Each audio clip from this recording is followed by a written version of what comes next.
张牙舞爪，健身操。 Salute. Listen up, man. This is OJ's MMA here. First and foremost, boys, I hope you all are doing well. And in today's video, man, it's that time of the week. It's that time of the week, people. We're going to be making our picks for UFC Fight Night. Mateusz Gamrot taking on Rafael Fiziev. I actually think this is a very underrated card, I have to be honest with you guys. So I'm going to go from the bottom to the top. If you guys enjoyed this video, make sure you like, comment, subscribe. 身操，祝您健康。 Don't let me catch you lacking, bro. Make sure you subscribe to my channel. I'm going to be uploading heaps of content. I've got heaps of plans in the future for this channel, so stay tuned. On to the first fight, bro. Starting off the card, we have two back-to-back women's fights, which is just, you love to see it, let's be honest. Montserrat Rendon taking on Tamiris Vidal, however you say this fucking name. Basically, we're just going to judge it off who's more lesbian. So I'm just going to go with Tamiris Vidal. I'm going to go with her by like a second round TKO or like a decision. Because this chick on the left doesn't even have like a photo, so I do not trust her to get the job done. Moving on, we got Hannah OnlyFans Goldie taking on Mizuki. I don't know what her name is. It's just Mizuki. Oh shit, man! What? This is such a toss up, bro. I'm gonna go with Hannah Goldie. Okay, I genuinely trust in Hannah Goldie to get the job done. I actually think she's like, I don't know. I think she's really bad. Okay, like she got destroyed by Molly McCann, but she's like, I just see her like bullying around this Mizuki girl for some reason. I heard that this Mizuki woman, she has not like fought in 3 years. So I'm going to trust in Hannah Goldie to get the job done. But I will not be surprised as always if Hannah Goldie lets me down. Alright guys, in the next fight we have what the people have been waiting for, bro. This is the people's main event. If you know, you know. We got Jake, the prototype Collier, taking on Muhammad the Goat Usman. Guys, you already know I'm going to have to pick Muhammad Usman here. I definitely will trust him to get the job done. He is absolutely juiced to the fucking max. It's ridiculous what happens in the Usman family.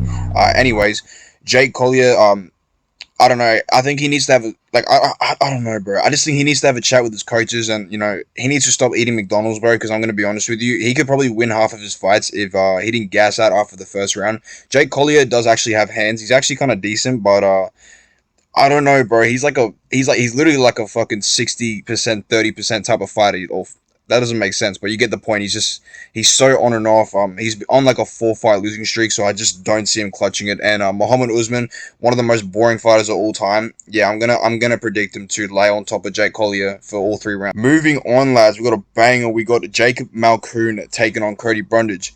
Guys, I'm going to have to trust in my boy Jacob Malkoun here. I'm a big fan of Jacob Malkoun. I've been watching him for a couple years now. I feel like he's super underrated. One of the more underrated middleweights in the UFC. And yeah, Cody Brundage is horrible. Absolutely horrible. I feel like the wins that he did get in the UFC were kind of flukes, okay? We all know that Cody Brundage actually didn't even like...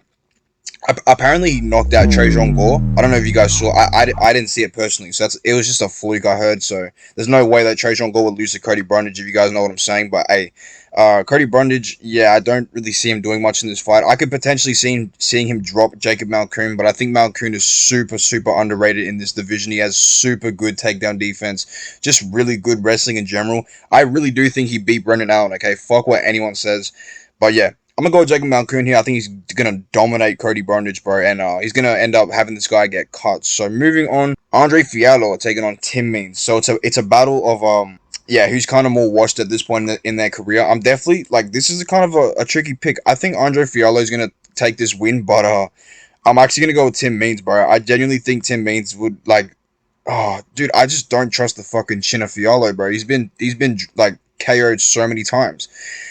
And Tim Means is 39, as you guys can see, but he's been in the UFC for a long time, man, and I definitely can see him getting the job done. This is just another fight for him, you know what I mean? This Andre Fialho is not no scary guy.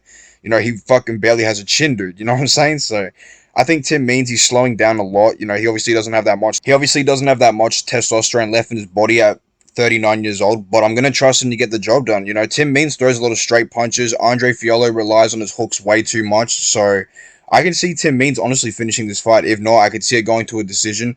But I just think Andre Fialho is kind of listen, bro. I wouldn't be surprised if he won this fight, but I'm not going to trust him. I just can't trust him after 3 straight losses. You know what I mean? Tim Means is losing, but it's not like he's getting knocked out. You know what I mean? He's having really good fights with who he's fighting until he ends up just getting caught in a guillotine. or, you know, like, he's still having really close fights, bro. You know what I'm saying? So I'm gonna trust Tim Means to get the job done with the underdog. Moving on, guys, we have Dan Argueta taking on Miles Johns. This should be really exciting, to be honest. This should be a great fight. I'm definitely gonna go with Dan Argueta here, guys. I do trust him to get the job done.